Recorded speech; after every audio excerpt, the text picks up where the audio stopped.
Personal finance expert, MeVest founder Lesley-Anne Scorgie joining us on Canada Now. And Lesley-Anne, your latest article in The Star discusses how not to lose the holiday magic even when tightening your belt. That's right. So you are not alone if you are one of those people who has to reduce. And if you're just even thinking about reducing, it turns out that over a third of North Americans are planning to slash their holiday budget dramatically, and another third are still sitting on the fence about whether to do it. I think, given all the economic indicators that we have right now, most people are trimming back, and it is good. It's going to allow you to focus your dollars, your energy, and your efforts on what actually matters this season. Well, and it allows you the opportunity to kind of recalibrate, because I think over the years, I know from myself, spending has really gotten out of hand. Like, I buy things early, and then towards the holiday season, when you're actually exchanging gifts, then I might see something else and I'll go, oh, I'm going to add that in. I'm going to add that in. And then I've overspent, and then I'm looking at the Visa bill, credit card bill in January and going, oh, geez, like what do I do? So maybe it's an opportunity to kind of recalibrate.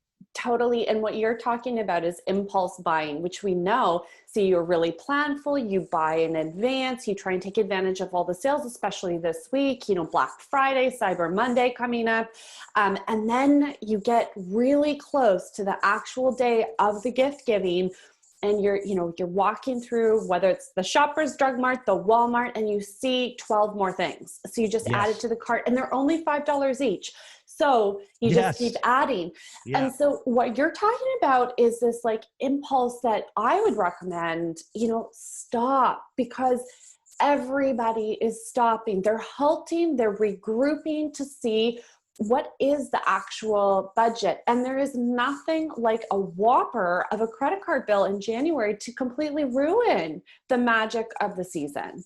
It's just, Lesley-Anne, I am so generous. That's the problem. I'm so kind and generous, but I can do that in different ways. Like you talk about it in the piece you have in The Star, where you talked about your parents, how, you guys, you didn't have much growing up, but you look back on those gifts that you had so fondly. You created things on your own. So we can channel that generosity that way. Totally. And, I'll shed a little bit more light into my upbringing. My parents didn't have two nickels to rub together. And when I was growing up, both of them were actually in school at the same time. Wow. And struggling with jobs. Really tough. I'm even going to get more specific with you. Yeah. At a period of time for almost 6 years, the household income was $24,000 a year. So sustained.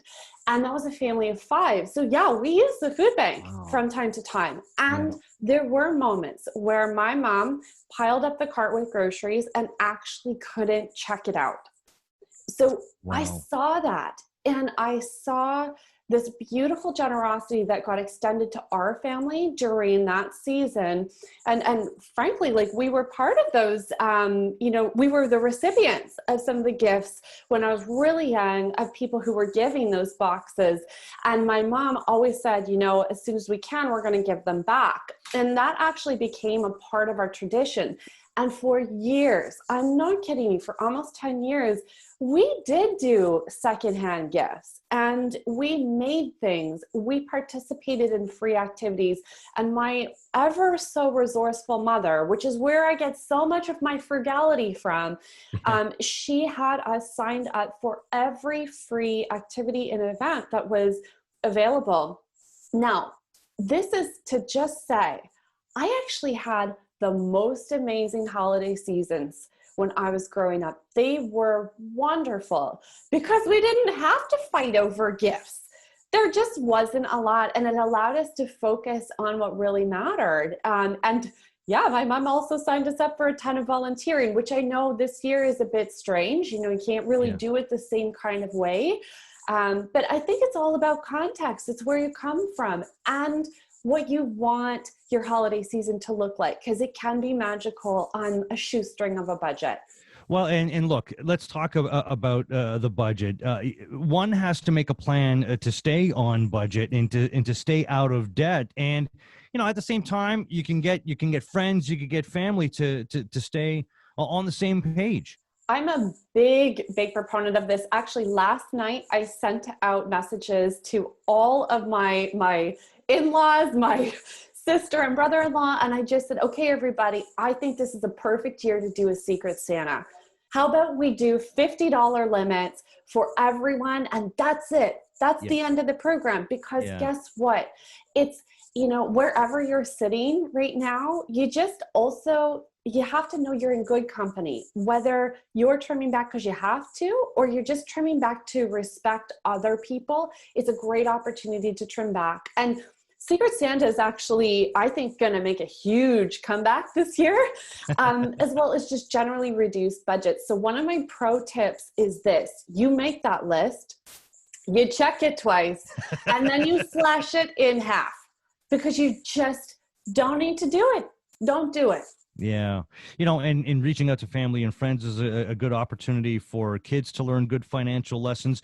And this is the time. And we've talked about this on other occasions, but check those loyalty points, check which gift cards you have, and cash in.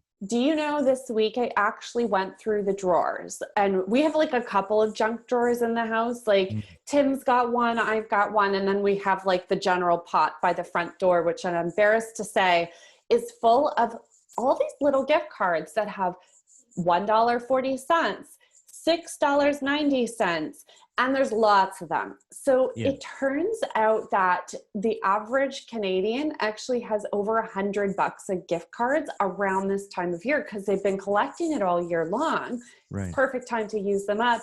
And then the second thing is, like, I am a big proponent of using up loyalty points right now. Especially, we know these points do become less valuable over time. I do not have a crystal ball about what is going to happen with these programs going forward. I can say, though, that there's a ton of pressure on retailers right now, and so I wouldn't be surprised if they become, they expire or something in short order. So use them up. Yeah, absolutely. And while you're using up these points and using up these gift cards, look for sales. They're there. Totally. And, I mentioned at the top of our discussion, this is actually a very good week to get out there and get the planned items on your list. So we're talking about Black Friday, Cyber Monday, and new data does show that the deals around the next 10 to 14 days actually are comparable, if not better, to the Boxing Week sales. So get out there. If you are going to buy, be strategic and do it at the time where there are sales. It's nice for me to say, you should space this all out all year long, but let's face it, most people don't, and we only have about 4 or 5 weeks until we need to do our gift giving. Yeah, and look, if we are shopping online, we got to remember those hidden fees, those high shipping fees that we might not think about. And then you're so far along in the process of ordering, you're like, heck with it, fine. I'll just pay it. Exchange rates as well. There's a lot to think about there. Totally. And right now, just so everybody knows, exchange is not in your favor. So if you're going from Canadian to US, you need to factor that into your price. It's over 30% increase in the price that you're going to pay. So that's actually a lot and could blow your budget out of the water. And just on the whole shipping thing, there are shipping fees, even though most of us have Amazon Prime now, other retailers, and still Amazon, they do have shipping fees. You need to actually look in the checkout. I almost paid $79 in a shipping fee that only showed up on the very last portion of the checkout, and it was for our at-home family gift for this year. So obviously, I didn't go through with the purchase. Bail. Bail. I was so out of there. And I'll just go to the store with my mask on and actually physically pick up the gift. Yeah. Well, it's good you caught it because you might have caught it too late, because you would have seen it eventually. And, when you talk about a budget, often when we talk about budgets, we talk about spreadsheets and having a spreadsheet so you can really monitor your spending. Totally. I'm a big proponent. If you have access to Google or even just a basic Excel file, just tally it up. on one column, you say what it is that you're going to buy. And the next column, you say what the price point is, that budget that you're aiming to get that gift at. And the real magic is making sure that the price you plan actually is the price that you pay, maybe even a little less, so that you can have some savings. And here's the big incentive. So let's say you are one of these generous people like you are, Jeff. You know, if you take advantage of these sales, it's actually going to mean that you're going to have savings on that tally sheet that you're doing. And that savings, fill your boots. Go and give that to your heart's content, to whatever fills your heart. But that is going to be made available to you the more strategic you are with your shopping. You know, and we talk about recalibrating as far as giving is concerned, but all of this is a way of recalibrating our focus. Our focus should be on family time. And on top of all that, it's going to take a lot of stress away from all the shopping. Totally. Like everything's changed this year, right? We're not even going into the physical stores nearly as much. It's good. It's good to be at home with your family. It is good to just steer clear of some of the, you know, the physical shops if you don't need to, right? We're all getting these messages right now about the pandemic being, it's bad. It's very bad. So like, help everybody out and just stay at home and do your strategic shopping from behind your screen. If you don't need to physically head out the door, don't do it. Stay safe, protect your wallet, and really focus on what matters this week, this coming month. This holiday season is about magic, and that comes from family, not gifts. Absolutely. Absolutely. Check out MeVest.ca, personal finance expert, MeVest founder, Baby Hank's mom, Lesley-Anne Scorgie. Lesley-Anne, always a pleasure, my friend. We'll do it again. Thank you so much for joining us. Thanks, Jeff. All right. Thank you. And this has been